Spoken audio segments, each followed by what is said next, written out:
Explain exactly what's going on here.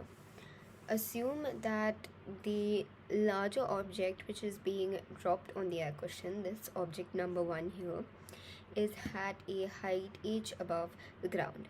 So the object has a certain potential energy which we all know is mgh. So now as soon as it is dropped, so the object falls this way, as soon as it is dropped, its potential energy rapidly changes to kinetic energy, and when it hits the cushion, what happens is that we can assume that when it hits the cushion it only has kinetic energy. It's not completely true, but of course we can assume that it only has kinetic energy when it hits the cushion, and it has the maximum amount of kinetic energy.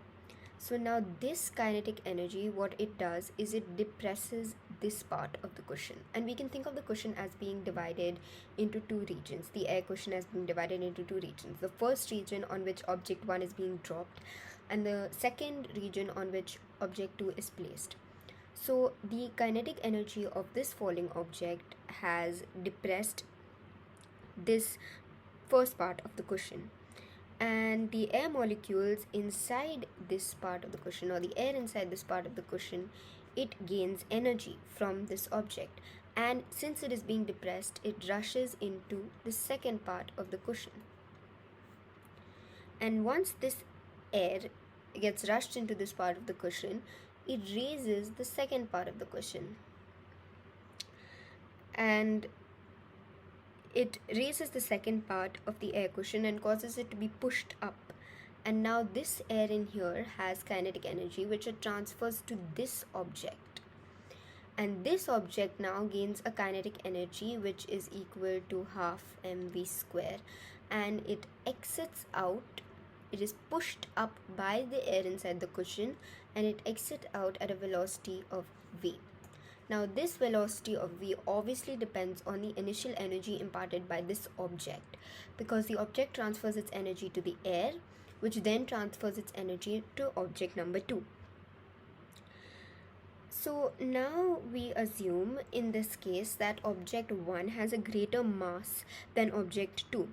So by conservation of momentum, we find that m1 v1 is equal to m2 v2. And by the law of conservation of energy, momentum is conserved. So and the object 2, which has a lesser mass, will escape or will get launched with a greater velocity. So v2 will be greater than v1, because I am assuming that my m1 is greater than my m2. It is also clear that if I had dropped object 1 from a greater height, say this is height h2 and it is greater than height h1, so my mgh2 would be greater than my mgh1, and this means that the energy imparted to object 2 is also greater than if I had dropped it from a lower height. And so if I drop it from a higher height, the velocity of object 2, the exit velocity of object 2, will also be greater. So now we have investigated two relevant parameters. One was the height above the ground, and one was the mass of the first object in comparison to the second. Another very important aspect of this experiment is the air in the air cushion. In the case shown in the video, there is a specific amount of air which is present in the air cushion, or the air cushion is inflated to a specific extent. It's not completely inflated, it is not deflated at the same time. Were the cushion completely inflated, the exit velocity of object 2 would be much less, because then the cushion would act as a rigid body.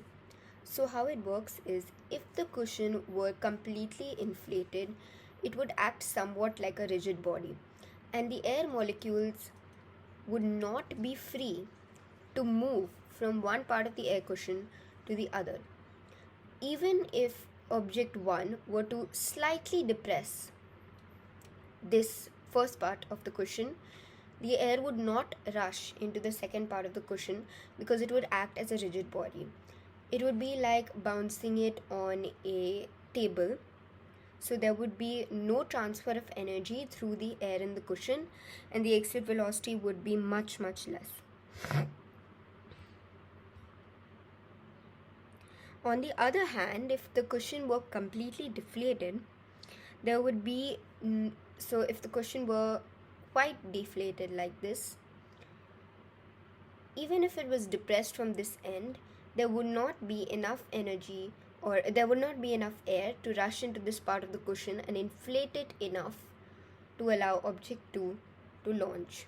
So again, in this case, the exit velocity of the object would be less.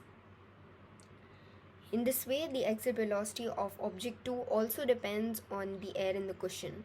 The cushion needs to have a specific amount of air in it. It needs to be inflated to a specific extent to allow the second object to get launched with its maximum velocity.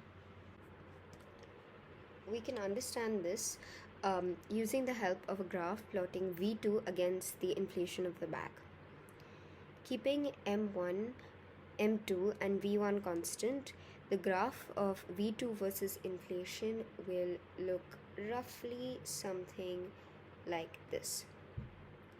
The value of the exit velocity V2 is maximum when the inflation of the bag is at some kind of mid value, which is the specific value that I was referring to before. On decreasing the inflation, the exit velocity becomes less, and on increasing the inflation, the exit velocity again becomes less. This suggests that there is a specific middle value at which the exit velocity for this particular object will be maximum for a constant m1, m2 and